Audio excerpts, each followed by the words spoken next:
Hello everyone and welcome back to my channel. मैं हूँ ईशा राजपूत और आप सबका स्वागत है मेरे इस ब्यूटीफुल यूट्यूब चैनल पे, जहाँ पे हम बात करते हैं regarding law of assumption, manifestation and self development, ताकि आप क्रिएट कर सके अपनी desired life by thinking consciously. आज हम बात करने वाले हैं regarding the problem, the main problem. Usually जब भी मुझे कोई कांटेक्ट करता है तो उनके माइंड में 3 से 4 डिज़ायर्स होती हैं कि हाँ, मुझे ये भी मैनिफेस्ट करना है, मुझे वो भी मैनिफेस्ट करना है। एंड जब वो मेरे पास मंथली कोचिंग के लिए आते हैं तो यूजुअली दे से कि हमें 1 मंथ में ये करना है। एंड आई से ओके, बट प्रॉब्लम इस बात की नहीं है कि ये 1 मंथ में पॉसिबल नहीं है। 1 मंथ तो क्या, एक दिन में सब कुछ पॉसिबल है। मैं हमेशा अपनी वीडियोस में कहती हूँ कि manifestation is always instant, but अगर आप इस डेस्परेशन के साथ मैनिफेस्टेशन प्रैक्टिस करते हो कि एक दिन में ये हो जाए या एक महीने में ये हो जाए, तो आप इसके ऊपर एक टाइम का टैग लगा देते हो कि मेरे पास कुछ लिमिटेड टाइम है जिसके बीच में मुझे ये सब अचीव करना है, और आप कभी भी मैनिफेस्ट नहीं कर पाते। आई अंडरस्टैंड कि आपको कोई चीज़ चाहिए, आई गेट इट, बट उस चाहत पे अगर आपने अपनी पूरी लाइफ दाव पे लगा दी है, आप अपनी लाइफ में सिर्फ उसी को सबसे ज़्यादा फोकस देते हो और बाकी सब छोड़ छाड़ के बस उसी के पीछे भागते रहते हैं कि जैसे तैसे ये हो जाए। यही रीज़न है कि आप मैनिफेस्टेशन नहीं प्रैक्टिस कर पा रहे सक्सेसफुली। मैनिफेस्टेशन को आपने समझा ही नहीं, आप सिर्फ ऊपर ऊपर घूम रहे हो कि अच्छा ऐसे करने से हो जाएगा, लेकिन आप इस चीज़ को समझ नहीं पा रहे कि मैनिफेस्टेशन प्रैक्टिस करने से पहले आपके अंदर कुछ बदलता है। आई मीन टू से मैनिफेस्टेशन मिलने से पहले, आपकी डिज़ायर सच होने से पहले आपके अंदर कुछ बदलता है, आपको कुछ समझ आता है, और आप वो चीज़ समझना ही नहीं चाहते क्योंकि आप इस बात पे ज़्यादा फोकस्ड हो कि अच्छा अगर मैं ये कर लूँगा तो ये मुझे मिल जाएगा, मुझे इस पे फोकस्ड रहना है, ये मुझे मिल जाएगा। Manifestation is always instant. मैं ये दावे के साथ कहती हूँ कि मैनिफेस्टेशन इज ऑलवेज इंस्टेंट, क्योंकि जिस मोमेंट में आप पूरी तरह इस बात का तसव्वुर कर लेते हो कि आपके पास आपके डिज़ायर है, उसी के अगले मोमेंट में वो बात सच हो जाती है। लेकिन उस मोमेंट तक हमें परसिस्ट करना होता है। आप शायद अभी तक मैनिफेस्टेशन को इसलिए समझ नहीं पा रहे क्योंकि आप डिस्ट्रैक्टेड हो by your thoughts, by your anxiety, by your fears, by your doubts. अगर आप किसी के पास भी कोचिंग लेने जाते हो और आप अपने दिमाग में ये लगा के, मतलब ये पर्सपेक्टिव लगा के जाते हो कि अगर मैं ये कोचिंग कर रहा हूँ तो 1 महीने के अंदर ये हो जाना चाहिए, मुझे गारंटी चाहिए, मुझे गारंटी चाहिए, ठीक है। यूजुअली हम यही ढूंढते, क्यों? क्योंकि हमें सिक्योरिटी चाहिए, हमें चाहिए कि जैसे तैसे हमारी डिज़ायर सच हो जाए। उसमें कोई बुराई नहीं है, कोई बुराई नहीं है, लेकिन आपको कुछ समझना पड़ेगा कि आप मैनिफेस्टेशन को समझ नहीं रहे हो। मैनिफेस्टेशन है ही इस बात का, इस बात पे टिका हुआ है कि आपको बस जैसे तैसे उस डिज़ायर में घुसना है, और उसका एक स्ट्रेट पाथ आप चूज कर सकते हो, ठीक है। अगर टू बी ऑनेस्ट, मैं बहुत अपने आप को लकी फील करती हूँ अपने आप में कि मैंने 3 बुक्स खरीदी और मैंने तीनों की तीनों पढ़ी। चाहे मैंने 2 साल बाद पढ़ी, चाहे मैंने 3 साल बाद पढ़ी, लेकिन मैंने तीनों की तीनों पढ़ी। और ये भी ऐसे नहीं कि रैंडमली कोई मुझे बुक्स थ्रो कर रहा था। रैंडमली मैं अपने आप से ये क्वेश्चनिंग कर रही थी कि मुझे क्या समझने की ज़रूरत है in order to have this shift. तो सबसे पहले तो मैंने मैनिफेस्टेशन समझा, और उसके लिए मैंने नेवल गोडार्ड की बुक पढ़ी, और मेरे पास तो उनका कंपाइलेशन था, तो उसमें से मैंने 2-3 बुक्स पढ़ी थरोली। तो मुझे मैनिफेस्टेशन के बारे में कुछ समझ आया। पहली चीज़ कि मुझे लॉजिक नहीं चाहिए, मुझे लॉजिक नहीं चाहिए मेरी मैनिफेस्टेशन सच करने के लिए। कि अच्छा ठीक है, अगर मैं आज बिजनेस स्टार्ट करती हूँ तो मुझे ये नहीं सोचना है कि कैसे आएगा, कौन करेगा, मेरा पहला क्लाइंट कौन होगा, किसे मुझे परस्यू करना चाहिए, कहाँ से मुझे मनी लोन लेना चाहिए या कुछ करना चाहिए, या मुझे अपने पेरेंट्स के साथ बात करनी चाहिए, या मुझे अपने रिलेटिव्स में कैसे एक्ट करना है। आपका ये काम नहीं है, आपको ये लॉजिक नहीं लगाना है। फिर जब मुझे समझ आया कि मैनिफेस्टेशन प्रैक्टिस करने के लिए मुझे डिज़ायर्ड एंड जो है उसे बार बार महसूस करना है, तब मुझे मेरी सेकंड प्रॉब्लम फेस करने का मतलब मौका मिला बेसिकली, कि मैं वहाँ पे अपनी अटेंशन होल्ड नहीं कर पा रही थी। Why? Because of my problems, because of my fears, because of my anxious mind. मेरा माइंड बिल्कुल भी डिसिप्लिन नहीं था, एंड मैं हर मिनट में एक थॉट्स, हर सेकंड में I used to think like 10 thoughts in a second. And तब मुझे समझ आया कि manifestation is not all about desired end, it is staying, sustaining that desired end throughout your day. और मुझे अपने थॉट्स होल्ड करने में बहुत मुश्किल आ रही थी.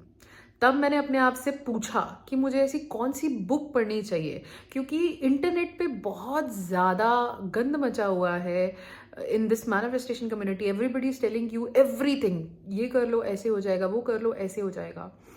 एंड तब मैंने मेडिटेशन करते हुए, meditation as in just listening to the sound of silence quietly, या aware, getting aware of blackness in front of your eyes. When you close your eyes, जब हम अपनी आंखें बंद करते हैं, हमारी आंखों के सामने एक ब्लैकनेस आती है. आप या ये मेडिटेशन कर सकते हो कि आप उस ब्लैकनेस को 20 मिनट्स के लिए ऑब्जर्व करो, या आप ये मेडिटेशन कर सकते हो कि 20 मिनट्स के लिए आप सिर्फ साउंड ऑफ साइलेंस को सुनो. तो जब मैं ये मेडिटेशन प्रैक्टिस कर रही थी, तो मैंने एक दिन अपने आप से पूछा कि मतलब to be honest, I asked universe कि मुझे ऐसा क्या समझने की ज़रूरत है कि ये शिफ्ट में मैं होल्ड कर पाऊँ. तब मेरे सामने द पावर ऑफ नाउ आई, द पावर ऑफ नाउ, जो कि बहुत ही वंडरफुल बुक है. To be honest, I guess यहीं पे पड़ी हुई है, द पावर ऑफ नाउ. ये बुक इतनी वंडरफुल बुक है, मतलब इट्स लाइफ चेंजिंग, क्योंकि आपको ये अवेयरनेस के बारे में समझाती है. और जो इंसान अवेयरनेस के बारे में समझ जाए, वो इंसान मैनिफेस्टेशन बहुत इजीली प्रैक्टिस कर सकता है, क्योंकि ये आपको एक जगह खड़ा होना सिखाती है इन योर थॉट्स. तो मैंने ये सेकंड बुक पढ़ने के बाद नोटिस किया कि मैं मैनिफेस्ट कर पा रही थी अपनी लाइफ में. मैंने बहुत कुछ मैनिफेस्ट कर लिया. उसके लिए मैंने कुछ वीडियोस ऑनलाइन भी डाली हैं. जो छोटी छोटी मैनिफेस्टेशंस हैं वो मैंने कभी ध्यान नहीं दिया, टू बी ऑनेस्ट. अब मैं भूल भी चुकी हूँ. लेकिन हाँ, अगर मेरे को कोई और छोटी मैनिफेस्टेशन आएगी तो मैं कम्युनिटी पोस्ट के थ्रू ज़रूर शेयर करूँगी. जब मैंने ये बुक पढ़ी, उसके बाद मैंने फिर से the power of subconscious mind पढ़ी. ये तीनों बुक्स ने मेरा माइंड इस कदर बदला कि मैं मैनिफेस्टेशन को समझ पाई. और सबसे इम्पॉर्टेंट स्टेप, कि आप जिस तरीके से मैनिफेस्टेशन को परस्यू करते हो कि ये शॉर्ट टर्म फिक्स कर दे, कि हमारी लाइफ में कुछ गलत चल रहा है और ये ठीक कर दे, जैसे तैसे बस ठीक हो जाए, ये अप्रोच बिल्कुल गलत है. कभी भी डेस्परेशन में आके इंस्टेंट मैनिफेस्टेशन की होप मत करो. डेस्परेशन में आके, हाँ, मैनिफेस्टेशन इंस्टेंट होती है, बट अगर आप डेस्परेशन के साथ प्रैक्टिस कर रहे हो तो ये बहुत बहुत माइंड टायरिंग है, बहुत ज़्यादा. इंस्टेड ऑफ दैट, अगर आपको कोचिंग नहीं लेनी है, या आपके पास इन्वेस्टमेंट नहीं है, आपके पास मनी की कमी है, या आप नहीं इन्वेस्ट करना चाहते क्योंकि आपको किसी पे ट्रस्ट नहीं है, सो मेरे पे एक बार लाइफ में ट्रस्ट करके देखो. मैं आपको 3 बुक्स बताती हूँ. Power of now first book, और यही इसकी एक मोटी वाली वो भी है, वो मत पढ़ना. इतनी सी ये बुक है. कोई मैंने इसका आई गेस मैंने ये ओरिजिनल खरीदी अमेज़ॉन से, और ये 700 की बुक है. एक पावर ऑफ सबकॉन्शियस माइंड, और दूसरा नेविल गोडार्ड की एक कंपाइल्ड बुक है जो मुझे कम से कम 550 रुपीज़ की पड़ी थी. लेकिन अगर आप नेविल गोडार्ड की स्पेसिफिकली कोई बुक उठाना चाहोगे तो आई वुड सजेस्ट, वो आपको 200 रुपये की, 200-300 रुपये तक की पड़ सकती है, बट आई वुड सजेस्ट आप एक स्पेसिफिक बुक उठाना, कंपाइलेशन मत उठाना. आप ये 3 बुक्स पढ़ो. आप अगर अपनी लाइफ चेंज करना चाहते हो और शॉर्ट टर्म फिक्सेस नहीं करना चाहते, मतलब छोटी छोटी चीज़ें, जैसे मेरे बाल सफ़ेद हैं और मुझे टेंशन हो रही है, इसी टेंशन में बैठे रहे हो. अगर आप अपनी लाइफ में कुछ, आप अपनी लाइफ को बदलना चाहते हो, द वे यू फील उसको बदलना चाहते हो, just trust me and do your self a favour. Start reading books. और 3 बुक्स सफिशिएंट है. मैनिफेस्टेशन का सारा कोर्स ही ये कवर कर देंगी, क्योंकि मैंने इनसे सीखा है. सबसे पहले द पावर ऑफ नाउ. ये बुक ना, जब मैं एक थेरेपिस्ट के पास जाया करती थी, उसने मुझे ये बुक रेकमेंड की थी और उसने मुझे ये PDF दिया था, बट उस टाइम पे मैं पावर ऑफ सबकॉन्शियस माइंड पढ़ चुकी थी and I was like power of now पढ़ के क्या फ़ायदा। पावर ऑफ सबकॉन्शियस बताता है कि हम जो भी चाहते हैं अगर हम बस वही अपना दिमाग उसमें दौड़ाते रहें तो हमें मिल जाएगा। तो पावर ऑफ नाउ पढ़ने की क्या ज़रूरत है। और मैंने उस टाइम पे इस बुक को नहीं पढ़ा। जब सेकेंड टाइम मैंने ये क्वेश्चन पूछा कि मुझे क्या समझने की ज़रूरत है, ये बुक मेरे सामने आई।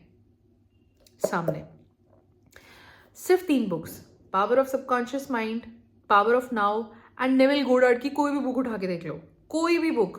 एंड अवेकेंड इमेजिनेशन देख सकते हो, अगर होगा तो मैं 3-4 नाम रेकमेंड कर दूंगी यहाँ पे। और अगर आप सचमुच अपनी लाइफ बदलना चाहते हो, ऐसा नहीं है कि इन बुक्स को पढ़ने के लिए पढ़ना है, इसमें जो लिखा है इसे प्रैक्टिस करो। पहले मैं भी बहुत मतलब I was a very good reader, तो मैं एक दिन में एक बुक खत्म कर देती थी। बट जो जो इसमें लिखा है तसव्वुर से प्रैक्टिस करो। मैंने लिटरली इतनी सी बुक है, मैंने सिर्फ 2 महीने लगाए होंगे। हर रोज सुबह उठ के मैं एटलीस्ट इसके इतने पेजेस पढ़ती थी जब तक मुझे एक नई प्रैक्टिस करने को नहीं मिल जाती थी। और फिर मैं उस प्रैक्टिस को 2-3 दिन करके फिर मैं नेक्स्ट चैप्टर पे जाती थी। मैंने 2 महीने लगाए इसे समझने में। और टू बी ऑनेस्ट वो सारी बुक्स जो थी वो 6-7 महीने में मैंने पढ़ी, रिपीट भी की, बट उसमें जो लिखा था वो मैंने प्रैक्टिस किया, वो अपनी लाइफ में उतारा। सो अगर आप शॉर्ट टर्म फिक्सेस के पीछे भागते रहोगे, आप कभी भी अपनी लाइफ नहीं बदल पाओगे। एंड अगर आप अपनी लाइफ सचमुच स्टेबल करना चाहते हो, give your self time frame मत लगाओ कि 1 महीने में करना है, 1 हफ्ते में करना है, 3 दिन में करना ही करना है, वरना कुछ हो जाएगा। कुछ नहीं होने वाला है। लाइफ बिल्कुल वैसी की वैसी चलती रहेगी। लाइफ बिल्कुल वैसी की वैसी चलती रहेगी। आप अपने लिए अपने आप को टाइम दो। एंड जो मैंने अभी आपको एडवाइस दी, अगर आपको सही लगती है आप फॉलो कर सकते हो। अगर आप कहीं और जाना चाहते हो, आप कहीं और भी जा सकते हो। It's up to you, but these are the things that worked for me, that's all. So stop pursuing manifestation from a perspective, from desperation, from a desperate mindset, because it will get you nowhere। और desperation आती जाएगी और anxiety आती जाएगी। And अगर आप उस awareness के बारे में जानना चाहते हो, आपको बुक्स नहीं पढ़ना पसंद, तो आप मुझसे कोचिंग भी ले सकते हो। एंड उसके लिए आप इस नीचे दिए गए जीमेल पे लिख के भेज सकते हो अपना नाम और साथ में एक sentence that you want one-on-one coaching.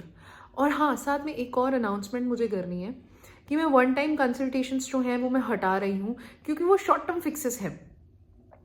These are short term fixes and मैं इसे हटा इसलिए रही हूँ क्योंकि सबसे पहले तो मैं बहुत ज़्यादा ओवर बुक्ड चल रही हूँ, okay, and because of 1 time consultation. And to be honest, हाँ, 1-2 हफ्ते के लिए सब कुछ सही रहता है। 2 हफ्ते के बाद फिर से मुझे उन्हीं क्लाइंट का मैसेज आता है कि शब वापस से चीज़ ऐसी हो गई। So instead of short term fixes, हम कुछ लॉन्ग टर्म में अचीव करना चाहेंगे, ओके। ऑब्वियसली मैं चाहती हूँ कि मेरे जितने भी क्लाइंट्स हैं वो लॉन्ग टर्म में कुछ अचीव कर पाएँ। इसीलिए फिलहाल फॉर द टाइम बीइंग मैं 1 टाइम कंसल्टेशन हटा रही हूँ, दैट्स ऑल। सो या, अगर आप अपनी लाइफ बदलना चाहते हो, आप ये 3 बुक्स पढ़ सकते हो।